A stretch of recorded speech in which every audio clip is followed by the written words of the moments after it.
जे नाभी प्रदेशाच्या मध्ये राहणाऱ्या महादेवाला गायन अमृताभिषेकाने प्रसन्न करतात त्यांना पूर्ण फळसिद्धी मिळते. म्हणूनच संगीत नादब्रह्म, साहित्य शुद्ध ब्रह्म आणि आहार अन्नब्रह्म म्हटले आहे. शंकराभरण रागाने संप्रीत झालेल्या पंचवदन झालेला सदाशिव सहस्त्रदल होऊन गायनाच्या हृदयपीठावर नाचणं हे सामान्य का? हे महाफल नको का? ओ, हा खुळा नाही. युवकाचा क्रोध जाऊन पश्चाताप झाला. पुजारी गप्प होऊन बसला. तो गायक हात जोडून, पूज्य हो, तुमची योग्यता न जाणता अवहेलना केली. आपण दया करून क्षमा करा. नाही तर गायनाचा अंतरार्थ कृपा करून मला सांगा. ऐक, ईश्वराला ईश्वर, सद्योजात, वायुदेव, अघोर, तत्पुरुष, ईशान्य, निरंग असे 7 मुख आहेत. या मुखांनी षडज, ऋषभ, गांधार, मध्यम, पंचम, दैवत, निषाद हे सप्तस्वर बाहेर आले. त्यांचाच मनुष्यदेहात कंठ, शिर, नासिक, हृदय, मुख, टाळू, पूर्वांग स्थानात उद्भव होतो. अजून त्यांचा रंजनकालात म्हणजे मध्यान्ह, अपराह, साह्यान्ह, पूर्व, अपर, रात्री, निशा, अवसान असे अनुक्रमाने उपयोग करावा.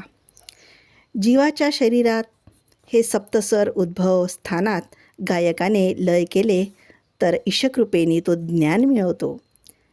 काव्याचं लय माहीत करणं शाब्दिक प्रज्ञा वाढवायला पाहिजे. संगीताची लय जाणून अशाब्दिक शुद्ध नादाचं ज्ञान वाढवायला पाहिजे. ईश्वर प्रीत्यर्थ स्वर वाजवायला पाहिजे, पण कीर्तिवार्तेसाठी, धनकनकासाठी नाही.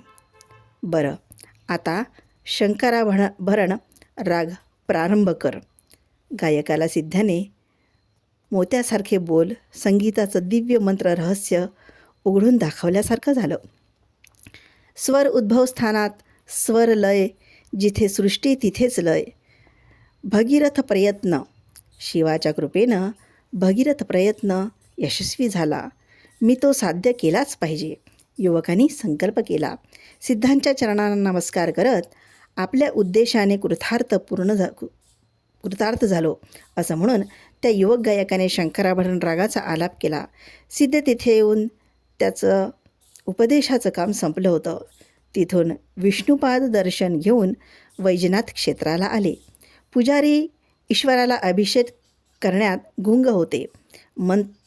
मंत्रघोषासोबत पंचामृताची धारा, पाहणाऱ्यांना हर्षधारा, शिवामध्ये कर्णरूपी धारा, या त्रिवेणी संगमात भक्ती जागृत झाल्यासारखं झालं. सूर्याला नमस्कार प्रिय, वायूला गंधप्रिय, गणपतीला दुर्वा, तसंच ईश्वराला अभिषेक प्रिय. सामान्य लोकांच्या मानसिक समाधानासाठी अशा उपासनेची योजना केली आहे. त्यांनी पूजा करायच्या आड जड शिलेतून निर्मित मूर्ती खरी, पण इथे शिलाबुद्धी राहत नाही, परमात्मभाव जागृत राहतो. त्याप्रमाणे देह मी ही बुद्धी काढून टाकायला साध्य झालं तर आत्मबुद्धी आपणहून येते आणि ते टिकून राहते. जडातही चैतन्य पाहण्याची ही विशालता भारत देश सोडून दुसरीकडे कशी राहील? आपल्या पूर्वजांनी असं रहस्य ठेवून प्रत्येकाला अशी योजना करून दिली. सिद्धाच्या मनात असे अनेक सूक्ष्म विचार आले. आपला उन्मत्त मादाचा संचार पुढे चालू केला. अरुणाचल क्षेत्राला आले. अरुणाचल प्रदेश ध्यानप्रिय. सिद्धारूढ अरुणाचल प्रदेशाच्या सन्मुख पद्मासनस्थ झाले. देवालयाचा एकांत ध्यानाला अनुकूल असा होता. चितप्रकाश असणाऱ्या अरुणाचलात तो स्थायी होऊन थांबला. रात्र संपली, सकाळचा प्रकाश पडला.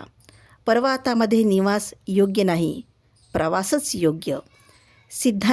ची मनोवृत्ती समाधीतून उत्थान पावली. सिद्ध त्या अरुणाचल प्रदेशातून उभे राहिले.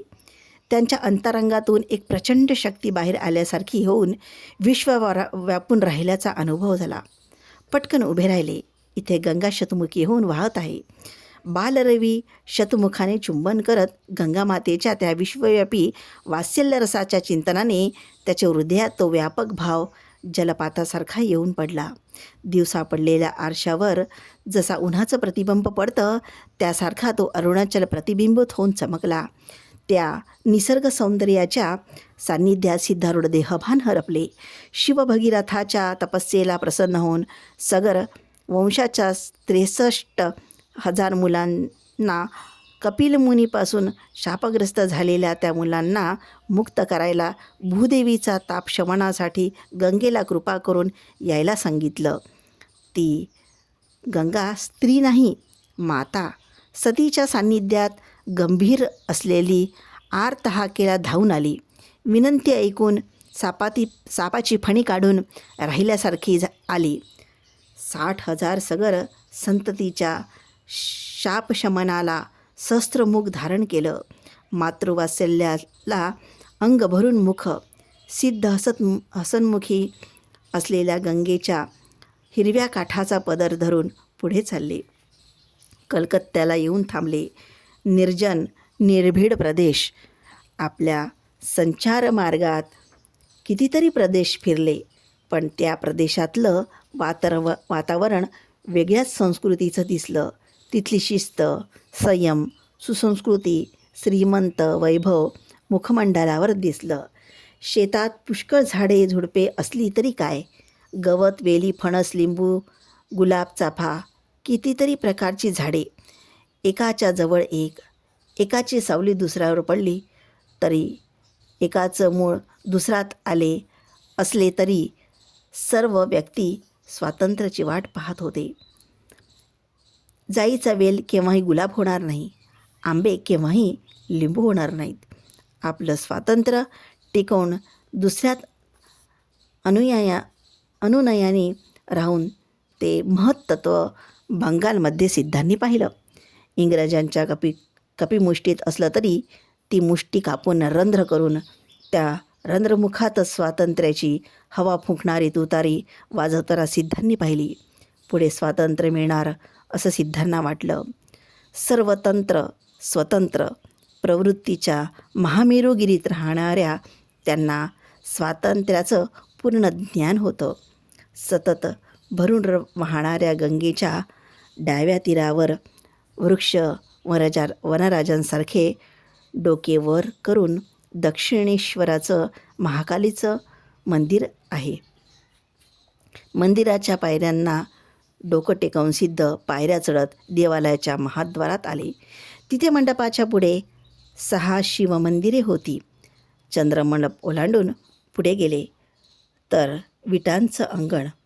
त्या अंगणाच्या मध्ये बाजूलाच पंचकलश घेऊन थांबलेले 2 देवमंदिर.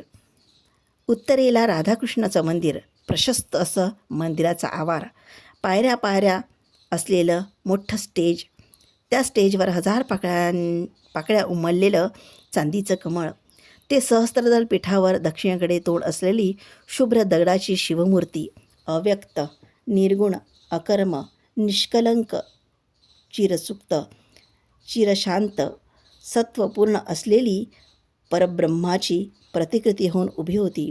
शिवमूर्तीच्या छातीवर व्यक्त गुणमय, कर्ममय, चिरजागृत, रजोगुणपूर्ण असणाऱ्या मायेचं प्रतिनिधी होऊन नीलप्रस्थाचं निर्मित त्रिनयनी असलेलं सुंदर भवतारिणी विविध वस्त्राभरण भूषित होऊन सर्व निर्मित रुंडमालिनी होऊन कालीमाता नाट्यप्रतिमा होऊन उभी राहिली होती.